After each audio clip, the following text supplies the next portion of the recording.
అందరికీ నమస్కారం. ఏదైతే కేంద్ర ఎలక్షన్ కమిషన్ ఆధ్వర్యంలో చేపట్టినటువంటి సర్ ఉందో, స్పెషల్ ఇంటెన్సివ్ రివిజన్ ఉందో, ఇది దాదాపుగా రాష్ట్రంలో పూర్తయింది. సుమారుగా 45 లక్షల ఓటర్లు ఎమ్యూరేషన్ ఫామ్లు ఫిల్ చేయలేదు. ఓటర్ల జాబితాలో వీళ్ళందరినీ కూడా తొలగించాలని చెప్పి ఇప్పటికే ఎలక్షన్ కమిషన్కి సర్ఫర్ కూడా చేయడం జరిగింది. సో ఇప్పుడు ఈ 44 లక్షల ఓట్లు ఎందుకు వచ్చాయి? వాస్తవానికి చనిపోయిన వాళ్ళు మహా ఉంటే 4 లక్షలు ఉంటారు, 5 లక్షలు ఉంటారు రాష్ట్ర వ్యాప్తంగా. కానీ ఎందుకు 44 లక్షల ఓట్లు వచ్చాయి అంటే ఇప్పుడే గుట్టు విడుతుంది. మనం కొంచెం గతానికి వెళ్ళాలి. గతంలో వైసీపీ హయాంలో తిరుపతి లోక్సభకు ఉప ఎన్నికలు జరిగినాయి, మీ అందరికీ గుర్తే ఉంది. సో అక్కడ ఎంపీ చనిపోతే తర్వాత ఎన్నికలు పెట్టారు. సో ఆ సమయంలో భారీ ఎత్తున దొంగ ఓట్లు వేయించారు అనే ఆరోపణలు ఉన్నాయి. దీని మీద కూటమి ప్రభుత్వం వచ్చిన తర్వాత కూడా ఒక కలెక్టర్ని కూడా దొంగ ఓట్లు నమోదయ్యాయనే అంశం మీద ఒక కలెక్టర్ను కూడా సస్పెండ్ చేయడం జరిగింది. కూటమి ప్రభుత్వం వచ్చిన తర్వాత అన్నమయ్య జిల్లా కలెక్టర్ అనుకుంటా బహుశా. సో అంటే అప్పట్లో దొంగ ఓట్లు భారీగా నమోదు చేసుకుని తిరుపతి పార్లమెంటు ఉప ఎన్నికల్లో గెలిచారు అనేది అప్పుడు ఉన్నటువంటి ఆరోపణ. సో అప్పుడు చేసినటువంటి ఓట్లు ప్రధానంగా ఉన్నటువంటి దొంగ ఓట్లు కావచ్చు, లేదా చిరునామా లేని ఓట్లు కావచ్చు, అడ్రస్ లేని ఓట్లు కావచ్చు, ప్రధానంగా ఈ కడప, కర్నూలు అలాగే తిరుపతి జిల్లాల్లోనే ప్రధానంగా ఎక్కువగా ఉన్నాయనేది ఈరోజు ప్రక్రియ తర్వాత ఒక్కొక్కటిగా బయటపడింది. అప్పట్లో మీకు గుర్తుండే ఉంటుంది, సజ్జల రామకృష్ణారెడ్డి మా ఓటర్లు వేరే ఉన్నారని పదే చెబితే సోషల్ మీడియాలో కూడా ట్రోల్ చేశారు. మీ ఓటర్లు అంటే పక్క రాష్ట్రం నుంచి తీసుకొచ్చి దొంగ ఓట్లు వేయించడమేనా, లేదా డబల్ ఎంట్రీలు వేయించి వాళ్ళతో ఓట్లు వేయించడమేనా అని అప్పట్లో విమర్శలు కూడా వచ్చాయి. ఇంకో విషయం ఏంటంటే, ఉత్తరాంధ్రకు సంబంధించి గ్రాడ్యుయేట్ ఎమ్మెల్సీ ఎన్నికలు జరుగుతున్న సమయంలో 10th క్లాసు కూడా చదవని వాళ్ళు వెళ్ళి గ్రాడ్యుయేట్ ఎమ్మెల్సీ ఎన్నికల్లో ఓటేసే ప్రయత్నం చేశారు. అప్పుడు కూడా దొంగ ఓట్లు జరిగాయి అనేది, ఎందుకంటే లైవ్లో మనమేమి ఆరోపణల ఆధారంగా చెప్పట్లేదు. ఒక టీవీ ఛానల్ వాళ్ళు లైవ్లో వెళ్ళిపోయి మీరు ఏం చదివారని అడిగితే వాళ్ళు చెప్పలేని పరిస్థితి. అందులో ఉన్న పేరేంటో మీరు చూసి చెప్పండి అంటే, మీ ఫాదర్ పేరేంటో చెప్పండి, మీ డేట్ ఆఫ్ బర్త్ ఏంటో చెప్పండి అంటే చెప్పలేని పరిస్థితి. సో లైవ్లోనే దొరికేశారు. సో అప్పట్లో కూడా దీని మీద తీవ్ర స్థాయిలో విమర్శలు వచ్చాయి. బట్ ఎన్ని ప్రయత్నాలు చేసినప్పటికీ వాళ్ళు గెలవలేదనుకుంటే అది వేరే విషయం. సో ఇప్పుడు దొంగ ఓట్ల ప్రక్రియ వైసీపీ హయాంలో జరిగింది అనడానికి ఇదే ప్రధానమైన ఆధారాలు. ప్రక్రియ తర్వాత వచ్చినటువంటి 44 లక్షల ఓట్లలో ప్రధాన ఓట్లన్నీ కూడా వైసీపీ హయాంలో నమోదు చేయించినవే. ట్విస్ట్ ఏంటంటే డబుల్ ఎంట్రీ ఓట్లు కూడా ప్రధానంగా ఈ కడప, తిరుపతి లాంటి ప్రాంతాల్లోనే డబుల్ ఎంట్రీ ఓట్లు ఎక్కువగా ఉన్నాయి. అంటే ఒకే వ్యక్తికి 2 లేదా అంతకంటే ఎక్కువ ఓట్లు రావటానికి మనం డబుల్ ఎంట్రీ అంటాం. సాధారణంగా ఒక వ్యక్తికి ఒక ఓటే ఉండాలి, ఎక్కడైనా కానివ్వండి. భారతదేశం మొత్తం మీద ఒక వ్యక్తికి ఒక ఓటే ఉండాలి. కానీ ఆంధ్రప్రదేశ్లో ఒకే వ్యక్తికి 2-3 చోట్ల ఓట్లు వేసే అవకాశం, 2-3 ఓట్లు ఉండటం అనేది చర్చనీయాంశంగా మారింది. సో అలాంటి కూడా ఒక్కొక్కటిగా బయటపడ్డాయి. దీని గురించి ఇప్పుడు సోషల్ మీడియాలో పెద్ద ఎత్తున చర్చ నడుస్తుంది.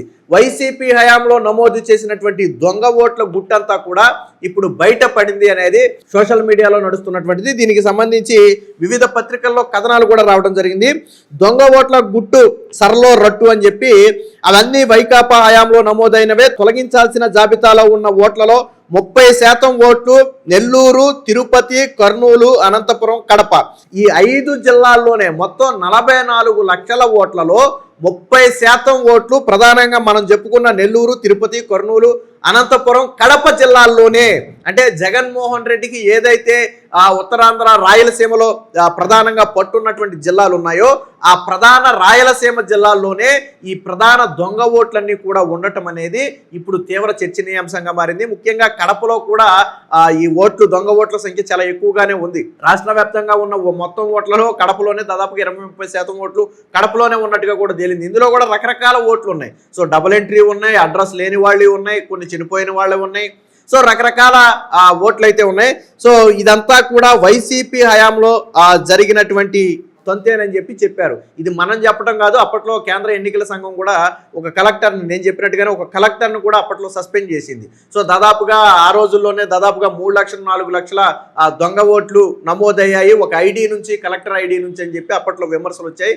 దాని మీద తరువాత విచారణలో అది నిజమని తేలటంతో ఆ కలెక్టర్ మీద వేటు కూడా వేశారు. కానీ అప్పుడు వైసీపీ నోరు మెదపరా. సో వైసీపీ గప్చిప్గా ఉంది. సో ఇప్పుడు ఈ ప్రక్రియలో ఈ ఓట్లన్నీ తొలగించడం వల్ల ఎవరికి నష్టం జరుగుతుందయ్యా అంటే వైసీపీ పార్టీకే నష్టం జరిగే అవకాశం ఉంది. ఒకవేళ 2024 ఎన్నికల్లో గన ఈ దొంగ ఓట్లను ఏదైనా ఉపయోగించుకుని ఉండి ఉంటే, గెలవలేదు అది ఓకే, బట్ ఉపయోగించుకుని ఉండి ఉంటే వచ్చే ఎన్నికల నాటికి ఈ ఓట్లన్నీ కూడా పూర్తిగా తొలగిస్తారు, డబుల్ ఎంట్రీతో సహా దొంగ ఓట్లన్నీ కూడా తొలగిస్తారు. ఇప్పుడు పూర్తిగా అడ్రస్ ఉండి నిజమైన ఓటర్ మాత్రమే ఈరోజు ఓటర్ లిస్టులో ఉంటారు. మిగతా వాళ్ళందరినీ కూడా తొలగించేస్తారు. దాదాపుగా 45 లక్షల ఓట్లు తొలగించాల్సిన జాబితాలో ఉన్నాయి. ప్రధాన ఓట్లు ఏందా నేను చెప్పినట్టుగా ఈ 5 జిల్లాల్లోనే ఉండటం జరిగింది. ఇక ఎక్కడ ఏ ఓట్లు అనేది మనం ఒకసారి విశ్లేషిస్తే రాయలసీమలోనే డబల్ ఎంట్రీ ఓట్లు, ఆయా చిరునామాల్లో లేని వివరాలు లభ్యం కాని ఓట్లు అత్యధికంగా ఉన్నాయి. మొత్తంగా రాష్ట్ర వ్యాప్తంగా 44,89,000 మంది ఓటర్లను ఎన్నికల సంఘం తొలగించాలని చెప్పి ఈ జాబితాలో చేరిస్తే దాదాపుగా 13 లక్షల మంది అంటే మొత్తం తొలగించాల్సిన ఓటర్లలో 30% ఓటర్లు నెల్లూరు, తిరుపతి, కర్నూలు, అనంతపురం, కడప జిల్లాల్లో ఉన్నారు. సో ఈ నకిలీ ఓట్లు ఇన్నాళ్ల తర్వాత తొలగించాల్సిన జాబితాలోకి వచ్చాయి. అంటే ఇప్పటి వరకు జరిగిన ఎన్నికలన్నింటిలో కూడా ఈ దొంగ ఓట్లు పోలవుతూనే వచ్చాయి అనేది ఇప్పుడు ఉన్నటువంటి ఆరోపణ. అలాగే చిరునామాలో లేని ఓటర్లు మొత్తం 41% ఉంటే ఈ ప్రధానంగా ఈ 5 జిల్లాల్లోనే ఎక్కువగా ఉన్నారు. మొత్తం ఓటర్లలో 41% చిరునామా లేని ఓటర్లు ఈ ప్రధానంగా ఈ 5 జిల్లాల్లోనే ఉన్నారు. సో ఉమ్మడి కడప జిల్లాలో ముఖ్యంగా ఉమ్మడి కడప జిల్లాలోనే అత్యధికంగా ఉన్నారు. చిరునామా లేని వివరాలు లభ్యం కాని ఓటర్లు రాష్ట్రంలోనే అత్యధికంగా ఉమ్మడి కడప జిల్లాలో ఉన్నారు. ఇలాంటి వారు రాష్ట్ర వ్యాప్తంగా 7.5 లక్షల మంది, సుమారు 8 లక్షల మంది ఉంటే ఒక కడపలోనే దాదాపుగా 79,000 అంటే మొత్తంలో 10% పైగా ఒక కడప జిల్లాలే ఉన్నారు. కడప, కర్నూలు, తిరుపతి, నెల్లూరు, ప్రకాశం జిల్లాల్లో మొత్తంగా 3,19,000 మంది అంటే మొత్తంగా 41% మంది ఈ 4-5 జిల్లాల్లోనే ఉన్నారు. అలాగే శాశ్వతంగా వలస వెళ్లిన ఓటర్లు రాష్ట్రం అంతటా కలిపి దాదాపుగా 14.5 లక్షల మంది ఉంటే ఒక తిరుపతి జిల్లాలోనే దాదాపుగా 1,24,000 మంది ఉన్నారంటే మొత్తం శాతంతో పోలిస్తే దాదాపుగా 9% మంది ఒక తిరుపతి జిల్లాలోనే ఉన్నారు. అలాగే 20% డబల్ ఎంట్రీలు ఈ 3 జిల్లాల్లోనే ఉన్నాయి. సో డబల్ ఎంట్రీలు పడినటువంటి ఎంట్రీలు ఉన్నటువంటి జిల్లాల్లో ప్రధానంగా 3 జిల్లాలు ఏమున్నాయంటే కర్నూలు మొదటి స్థానంలో ఉండగా అనంతపురం, కడప 2-3 స్థానాల్లో ఉన్నాయి. సో మొత్తంగా 7.5 లక్షల మంది సుమారుగా డబుల్ ఎంట్రీ పడిన ఓటర్లు ఉంటే అందులో 1,50,000 మంది దాదాపుగా ఈ 3 జిల్లాల్లోనే ఉన్నారు.